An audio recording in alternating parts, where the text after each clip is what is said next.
Larry Connors USA. Larry Connors USA. Let me repeat, zero tolerance. If you willfully sell a gun to someone who's prohibited from possessing it, if you willfully fail to run a background check, if you willfully falsify a record, if you willfully fail to cooperate with the tracing requests or inspections, my message to you is this: we'll find you, and we will seek your license to sell guns. We'll make sure you can't sell death and mayhem on our streets. It's an outrage. It has to end, and we'll end it. Period. Period. There's President Biden talking about how they're going to crack down and get guns off the... He's talking about really getting guns off the streets totally, assaulting, again, the Second Amendment. But this bill he's proposing is going after gun dealers. Let me give you a balance on this. The Department of Justice admits there is a staggering surge in violent crime. But when it comes to gun dealers who willfully violate the law and so forth, according to federal stats and studies on the subject, only a tiny, tiny minority of any gun crimes are committed with weapons bought from licensed dealers. And that's if they, of course, had passed a background check. They could pass it, and then suddenly you get a car driver's license, and you're fine until suddenly you decide to run your car into a bunch of bicyclists. So we need to go after the car dealers that sold you the car, right? We need some balance and perspective on it, and I got a great guest for that. John Henderson, owner of the Range, St. Louis West. John, welcome aboard, sir. Glad to be here. Thanks for having me, Larry. You bet. Well, I've enjoyed being out your place. In fact, bought a nice SIG 365. It's a great concealed carry weapon for me. But as you hear the president talk about basically trying to suggest gun dealers are responsible for all the mayhem and the violence in the streets of our city, what's your first reaction? Well, my first reaction is that it's sort of empty rhetoric, because the gun licensee, if you're an FFL holder, you run a gun store or a range, you already spend a ton of time and money and resources on compliance. And we go above and beyond, out of our way, to make sure that people that are purchasing from us are legitimately law-abiding citizens. We train our people on how to identify straw purchases. When we have those occur, we report those to local law enforcement and the ATF on a consistent basis. We cooperate fully. So, I mean, I don't know how they're going to increase scrutiny on us other than through more inspections or something, which is fine. I mean, we're already subject to that already. So, and you had no problem with that. He's going to do anything different. Yeah, you're already doing all of that. We cooperate fully. But when he sits there, if you willfully sell a gun without checking them, or they shouldn't have it, and you willfully sell it, well, legitimate gun dealers don't do that. You got the black market dealers, and you got the guys who break into homes and steal it. They don't care about any law. Right. Like you said in your opening session there, most of the ones used in crimes are stolen guns. They're not buying them from gun dealers because they know they can't get them from gun dealers. Because they know they can't pass a background check. No gun dealer sells a gun without a background check. Never going to happen. So it doesn't matter, and it doesn't even matter if you're a federal agent. You can be an FBI agent, ATF. You come into my shop to buy a firearm, you have to do the same background check. The president could come in to buy a firearm, same background check that everybody else has to do. There's no exception to it. So it's sort of a red herring or a false argument, because that's not the issue. The issue is you've got bad guys who are willing to hurt other people. That's our issue. And if we've seen this surge in gun violence, have we seen a corresponding surge in gun dealers? I don't think we have.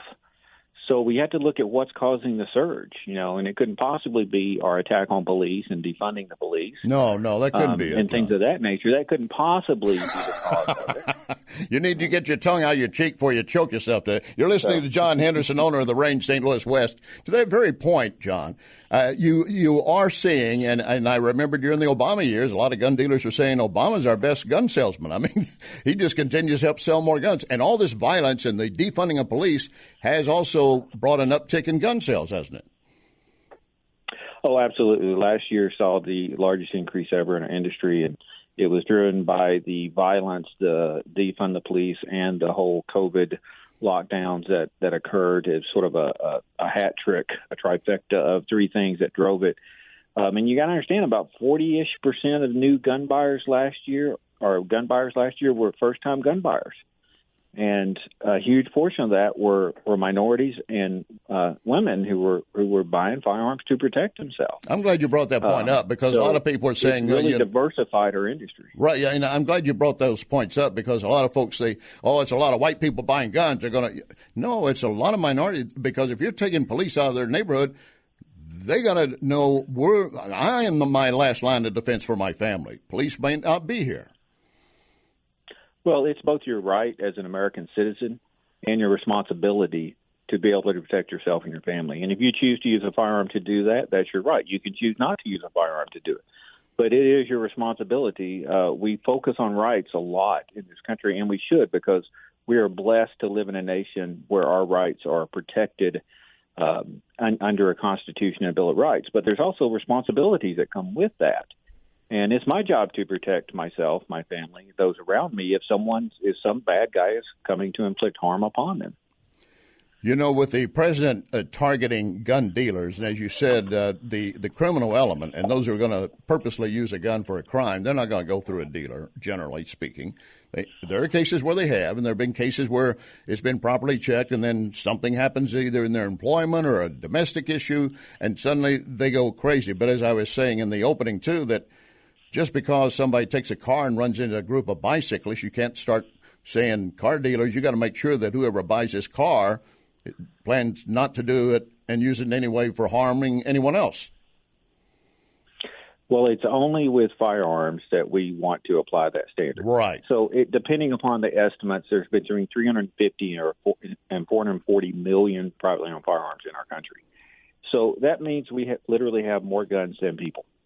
If guns were the issue, we would have a lot more deaths and crime and everything else, because the guns are there, right? The issue is not guns.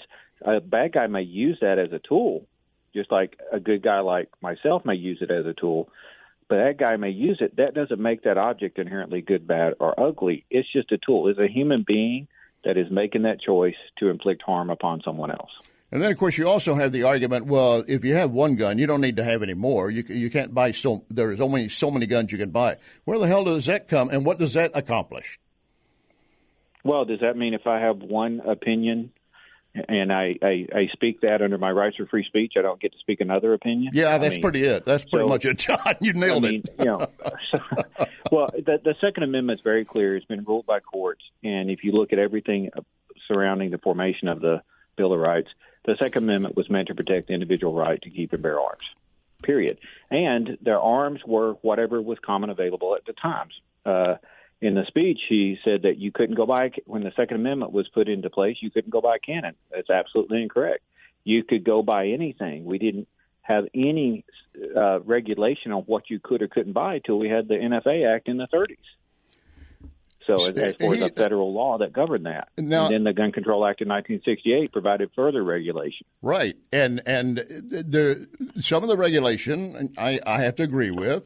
I actually don't like the fact that while I'm all in favor of the Second Amendment, I actually prefer that anyone that gets one has to have some training if they have no experience with a weapon, because too many times careless gun ownership is very deadly. I passed a corner the other day. We're out on our Sunday Harley ride, and I passed a corner. There are a bunch of T-shirts, kids-sized T-shirts hanging.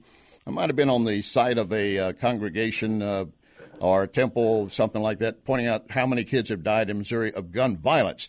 Gun violence does not mean they were killed by someone. It means maybe a gun was left around, already chambered, easy for a kid to pick up and pull the trigger.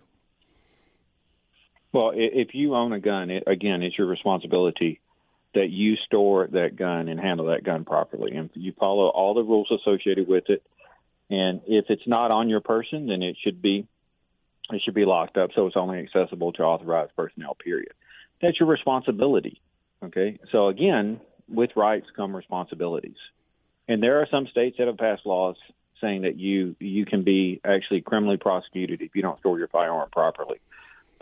So, again, that in my opinion, now we're infringing upon the Second Amendment. So do I have to be able to speak my First Amendment right to free speech? Do I have to exercise that in a certain way the government says is okay? Or my freedom of religion? So the Second Amendment always gets sort of pushed back as sort of a second-tier right, and it's not. Every right in the Bill of Rights is on par with all the rest. Right.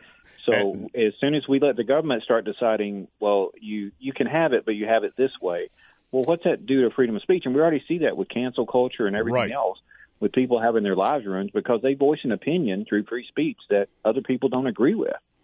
It's a dangerous road to go down when you start going down that path. It usually doesn't end in a good place. John, I want to thank you very much for your time, taking some time out of your busy day. And again, I appreciate that's John Henderson, owner of the Range St. Louis West, and we'll probably be back in touch with you because there'll be more such, quote, legislation coming down the road. All right, thanks for having me. Keep up the good work. All right, thanks, John. Oh, by the way, the Senate Judiciary Committee has now advanced Biden's nominee to run the Bureau of Alcohol, Tobacco, and Firearms. Republicans voting against David Chipman in the Judiciary Committee vote. They don't like him, don't think he should be on there. Even Susan Collins of Maine doesn't like him. Coming up, what we really need in this nation now is birth control in a different way.